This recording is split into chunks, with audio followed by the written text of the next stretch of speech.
এখন দেখবেন channel I সংবাদ।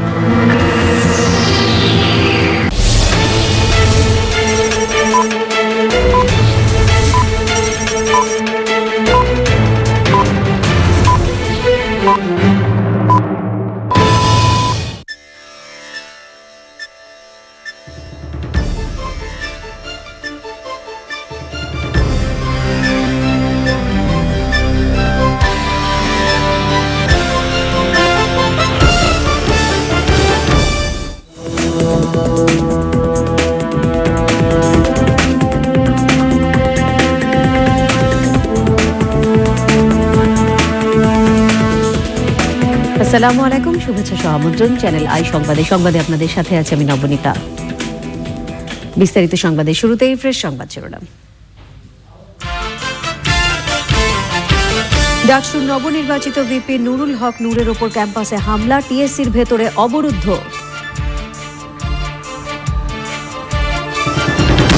ভিপি পদে আবারও ভোট দাবিতে ভিসি ভবনের সামনে ছাত্রলীগের একাংশের অবস্থান, পুনর্নির্বাচন নিয়ে বাম জোটের বিক্ষোভ। সরকারি সব হাসপাতালে চিকিৎসকদের প্র্যাকটিস কর্নার করতে প্রধানমন্ত্রীর নির্দেশ, ডে কেয়ার সুবিধা রাখার তাগিদ। এবং নির্মল বায়ু ও টেকসই পরিবেশ নিশ্চিত করতে আইনের কঠোর প্রয়োগের তাগিদ, সবাইকে সচেতন হওয়ার আহ্বান।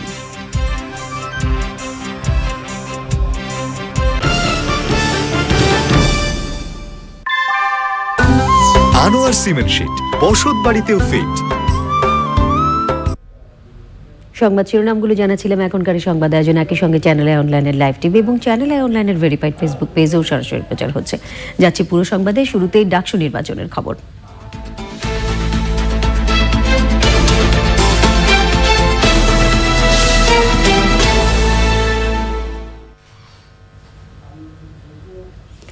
ডাকসুর নবনির্বাচিত সহসভাপতি সাধারণ ছাত্র অধিকার সংরক্ষণ পরিষদের নুরুল হকের ওপর ঢাকা বিশ্ববিদ্যালয়ের টিএসসিতে হামলা হয়েছে।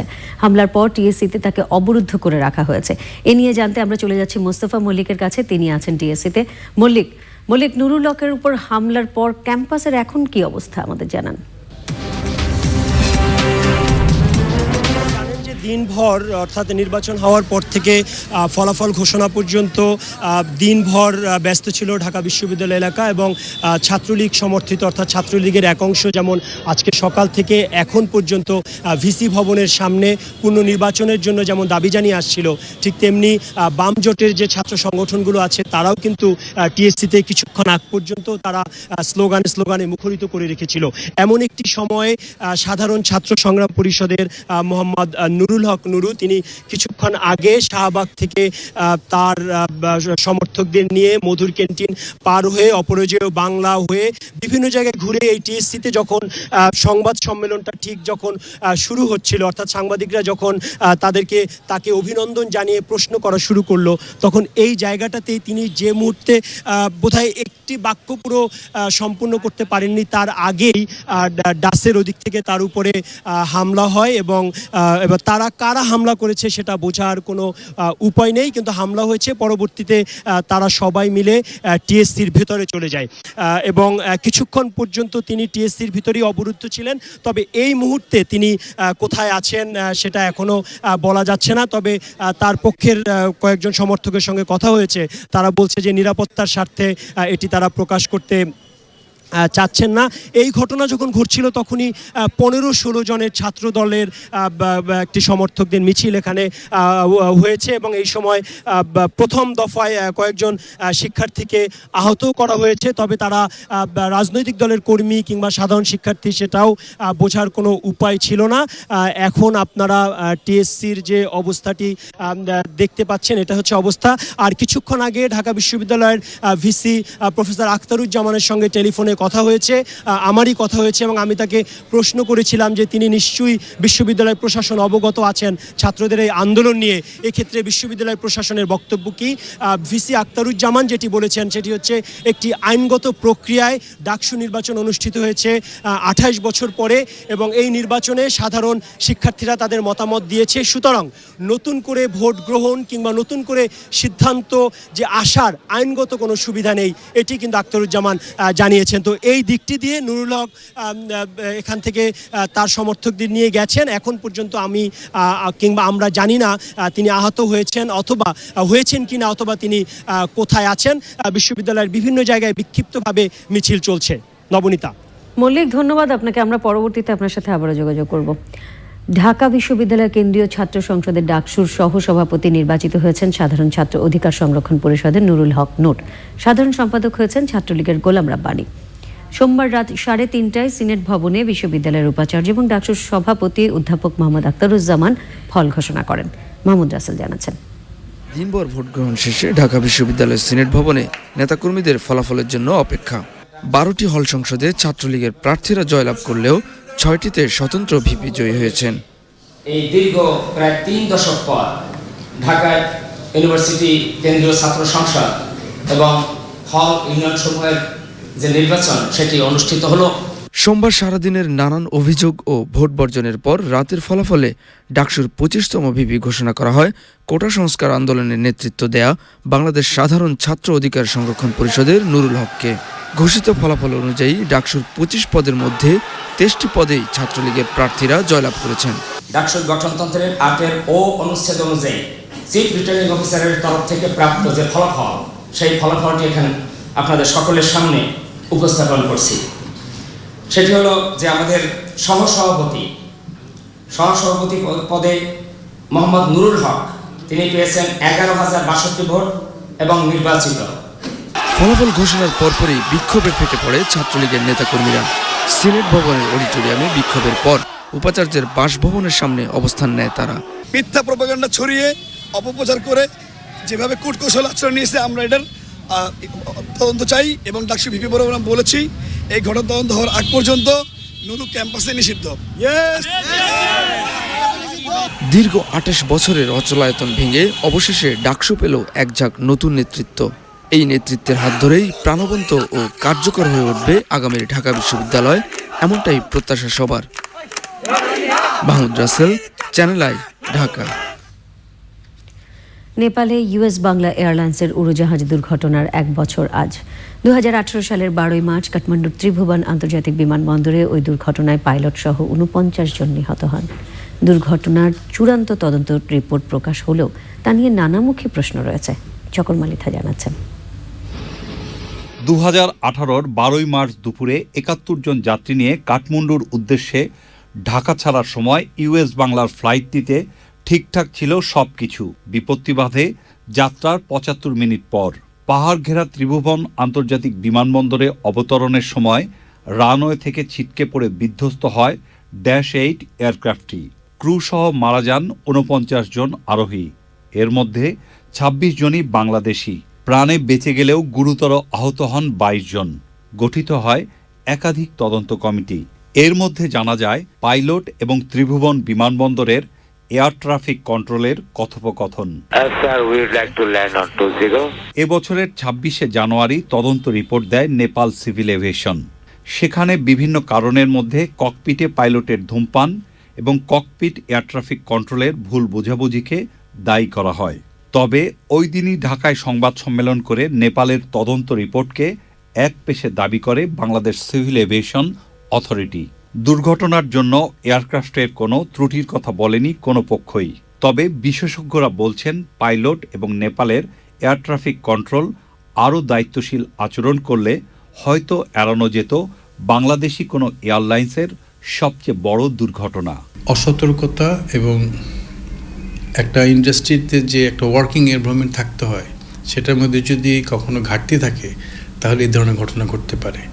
নেপাল ট্র্যাজেডির পর ফ্লাইট সেফটির উপর বিশেষ গুরুত্ব দিয়েছে বাংলাদেশ সিভিল এভিয়েশন। যে সেফটিকে মাথায় নিয়েই কিন্তু এয়ারলাইন্স ডেভেলপ করবে, আর নাহলে এরকম ঘটনা আরও একটা যদি দুই একটা হয় তাহলে কেউ প্লেনে উঠতে সাহস পাবে না। সাম্প্রতিক সময়ে ফ্লাইট সেফটির পাশাপাশি চট্টগ্রামের ঘটনায় বিমানবন্দরের নিরাপত্তা ব্যবস্থাও আলোচিত হচ্ছে জোরে সোরে। চকর মালিথা, চ্যানেল আই, ঢাকা। ডাকসু নির্বাচনে অনিয়মের অভিযোগ তুলে পুনর্নির্বাচনের দাবি জানিয়েছে বিভিন্ন সংগঠন। এই দাবিতে ক্যাম্পাসে বিক্ষোভ মিছিল সহ অবস্থান কর্মসূচি করেছে তারা। কাজী ইমদাদ জানাচ্ছেন।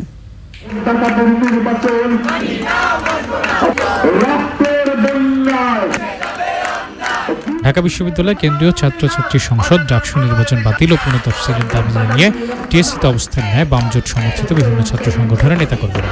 কে জিতলো বা কে হারলো এটা মুখ্য না, মুখ্যটা হচ্ছে যে প্রক্রিয়ার মধ্যে দিয়ে নির্বাচনটি হলো, সেই নির্বাচন সমগ্র বাংলাদেশে অস্বচ্ছ এবং প্রমাণিত। এই ধরনের একটা জালিয়াতি নির্বাচন এবং ভোটাধিকার হরণের যে নির্বাচন, সেই নির্বাচন নিশ্চয় আমরা মানি না। পরে তারা ক্যাম্পাসে বিক্ষোভ মিছিল বের করে। ছাত্রলীগের প্যানেল থেকে ভিপি পদপ্রার্থী রেজওয়ানুল হক চৌধুরী শোভনের সমর্থকদের একাংশ উপাচার্য ভবনের সামনে অবস্থান নিয়ে বিক্ষোভ করেছে। রাত 8টায় নির্বাচন শেষ হয়ে সব ফলাফল দেওয়ার কথা ছিল, সেখানে ভোর 4টায় ফলাফল দেওয়া হলো। আমরা মনে করতেছি যে এখানে কারচুপির একটা আশঙ্কা করতেছি। আমরা ঢাকা বিশ্ববিদ্যালয়ের মেধাবী ছাত্ররা এই নির্বাচন কোনোভাবেই মেনে নিতে পারে না। পুনর্নির্বাচনের দাবিতে ছাত্রদলও ক্যাম্পাসে বিক্ষোভ করে। ডাকসুর 25টি পদের বিপরীতে 229 জন প্রার্থী প্রতিদ্বন্দ্বিতা করেন। কাজী ইমদাদ, চ্যানেল আই, ঢাকা। জাতীয় অর্থনৈতিক পরিষদের নির্বাহী কমিটি একনেক 2651 কোটি টাকা ব্যয় ধরে 6টি প্রকল্প অনুমোদন করেছে। সবগুলো প্রকল্প সরকারের নিজস্ব অর্থায়নে বাস্তবায়ন করা হবে। প্রধানমন্ত্রী এবং একনেকের চেয়ারপারসন শেখ হাসিনার সভাপতিত্বে এনইসি সম্মেলন কক্ষে একনেক সভায় এই অনুমোদন দেওয়া হয়। সভায় চিকিৎসকদের প্র্যাকটিসের জন্য সব সরকারি হাসপাতালে কর্নার রাখার নির্দেশ দিয়েছেন প্রধানমন্ত্রী শেখ হাসিনা। একই সাথে প্রত্যেক হাসপাতালে ডে কেয়ার সুবিধা রাখতে বলেন তিনি। একনেক সভায় জনপ্রশাসন মন্ত্রণালয়ের সরকারি কর্মচারী হাসপাতালকে 500 শয্যায় উন্নীতকরণ, সড়ক পরিবহন ও সেতু মন্ত্রণালয়ের 3টি প্রকল্প, বস্ত্র ও পাট মন্ত্রণালয়ের শেখ হাসিনা নকশিপল্লী, জামালপুর প্রথম পর্যায় প্রকল্প এবং কৃষি মন্ত্রণালয়ের লেবু জাতীয় ফসলের সম্প্রসারণ, ব্যবস্থাপনা এবং উৎপাদন বৃদ্ধি প্রকল্প অনুমোদন দেওয়া হয়। বায়ু দূষণ নিয়ন্ত্রণে আইনের কঠোর প্রয়োগ এবং সমন্বিত উদ্যোগ আশা করেন বিশেষজ্ঞরা। গোলটেবিল বৈঠকে বক্তারা এ নিয়ে হতাশ না হয়ে সচেতনতা বাড়াতে সবাইকে কাজ করার আহ্বান জানান। দূষণ নিয়ন্ত্রণে নির্মল বায়ু আইন তৈরির কাজ চলছে বলে জানান দায়িত্বশীলরা। জাহিদুজ্জামান জানাচ্ছেন। রাজধানীতে জাতীয় প্রেস ক্লাবে নির্মল বায়ু এবং টেকসই পরিবেশ শীর্ষক গোলটেবিল বৈঠক। পরিবেশ অধিদপ্তর এবং প্রকৃতি ও জীবন ফাউন্ডেশনের এই আয়োজনে যোগ দেন বিভিন্ন পর্যায়ের বিশেষজ্ঞরা। বাংলাদেশে প্রধানত সনাতন পদ্ধতির ইটভাটা, পুরাতন যানবাহন এবং উন্মুক্ত নির্মাণ কাজই বায়ু দূষণের জন্য দায়ী উঠে আসে আলোচনায়।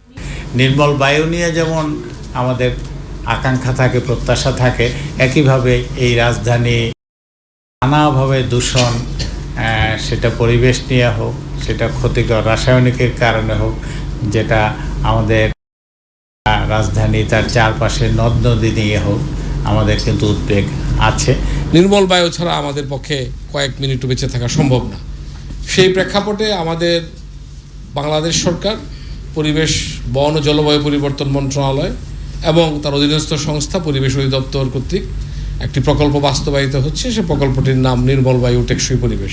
নারীদের মধ্যে এয়ার পলিউটেন্টস যেগুলো আছে সেগুলো বিপাক হয় খুব তাড়াতাড়ি, খুব দ্রুততর ভাবে, এবং সেই কারণেই টক্সিসিটি বা বিষক্রিয়ার প্রভাব সেটা নারীদেরই বেশি হয়ে থাকে পুরুষদের তুলনায়। এই গত প্রায় 3 মাসে আমরা প্রায় 65-70টার মতো ইটের ভাটা আমরা বন্ধ করে দিয়েছি, মোবাইল কোড করে বন্ধ করেছি, যেগুলি খুব বেশি পলিউশন করতো এবং অবৈধভাবে নির্মাণ। তো এই সনাতন প্রযুক্তি ইটের ভাটা আস্তে বন্ধ করে দেওয়া হবে। উন্নয়ন কর্মকাণ্ড বাড়তে থাকায় বায়ু দূষণের মাত্রাও বাড়ছে। পরিবেশ ঠিক রেখে এসব উন্নয়ন কর্মকাণ্ড চালাতে সংশ্লিষ্ট সকলের মধ্যে সমন্বয় থাকার তাগিদ দেন বক্তারা। সকালবেলা যত পাতা টাতা আছে সব একত্রিত করে আগুন জ্বালাইয়া দেওয়া হয়। এটা একটু ম্যানেজমেন্টের ব্যাপার। এটা আগুন না জ্বালাইলে এটা আমাদের একটু সেভ করবে। এখানে প্রচুর পরিমাণে পলিউশন আছে। আবার রাস্তার যে ধুলাগুলো আছে ঝাড়ু দিয়ে আরো আকাশে দিয়ে দেওয়া হয়। সবাই সচেতন হতে হবে। পরিবেশ অধিদপ্তর একা কিছুই করতে পারবে না যদি আমরা সবাই সচেতন না হই। ঢাকা সিটি কর্পোরেশনের পক্ষে কিছুই করা সম্ভব না সবাই যদি আমরা আমাদের ময়লা আবর্জনা রাস্তার মধ্যে ফেলতে থাকি। কাজে এটা বড় ধরনের সচেতনতা এবং এই সম্মিলিত উদ্যোগ দরকার। সুস্থভাবে বাঁচতে হলে বায়ু দূষণ কমাতে সবাইকে কাজ করতে হবে। এজন্য সচেতনতা বাড়ানোর পাশাপাশি আইনের কঠোর প্রয়োগেরও তাগিদ দেওয়া হয়। সচেতনতা যত বেশি আমরা ছড়িয়ে দিতে পারবো এবং তার পাশাপাশি একটি জিনিস আমার কাছে যেটা মনে হয়, আইনের প্রয়োগ, কঠিন আইনের প্রয়োগ লাগবে। কিন্তু কারণ আমরা কিন্তু বাঙালিরা কিন্তু সহজে কোনো কিছু মানতে চাই না। ওই হয়তো কয়েকদিন শুনলাম এবং ঠিক থাকলাম, আবার যেই কা সেই। তো এই জায়গাটার থেকে যদি উদ্ধার পেতে হয় তখন কিন্তু আইনের কঠিন প্রয়োগ লাগবে। আমি বলবো আমাদের যার যেটুকু ক্ষমতা আছে তার সাথে মমতা মিশিয়ে যদি আমরা কাজ করি তাহলেই কিন্তু এই দেশটা ভালো থাকবে এবং এই পরিবেশ ভালো থাকবে, বায়ু নির্মল হবে এবং আমরা বুক ভরে নিঃশ্বাস নিতে পারবো। ইটভাটা নিয়ন্ত্রণ আইনটা সংশোধন করলাম, সেখানে কিন্তু আমরা এই যে ইট থেকে বেরিয়ে আসতে হবে এক সময় আমাদেরকে, এবং সেটা কিভাবে আসা যায় তারও একটি কিন্তু দিক নির্দেশনা ওই নিয়ন্ত্রণ আইনে আছে। আমরা সরকার যে কোনো একটা আদেশ দ্বারা একটা অংশকে যে না এখন সরকারি যে কনস্ট্রাকশন হচ্ছে সেখানে ব্লক যেটা বালি বা সিমেন্ট দিয়ে করে যেটা পোড়ানো দরকার নাই সেটা ব্যবহার বাধ্যতামূলক করারও একটা প্রভিশন আমরা কিন্তু এই ইটভাটা যে সংশোধন আইনে রেখেছি। বিশ্বে বায়ু দূষণের তালিকায় উপরের দিকে ঢাকা শহর, তাই দূষণের মাত্রা সহনীয় পর্যায়ে নিয়ে আসতে এখনই জোরালো উদ্যোগ শুরুর আহ্বান জানান বক্তারা। Zahiduzzaman, channel I, Dhaka. এবারে উত্তাল মার্চের এই দিনে সংগ্রাম আমাদের মুক্তির সংগ্রাম, আমাদের সংগ্রাম স্বাধীনতার সংগ্রাম।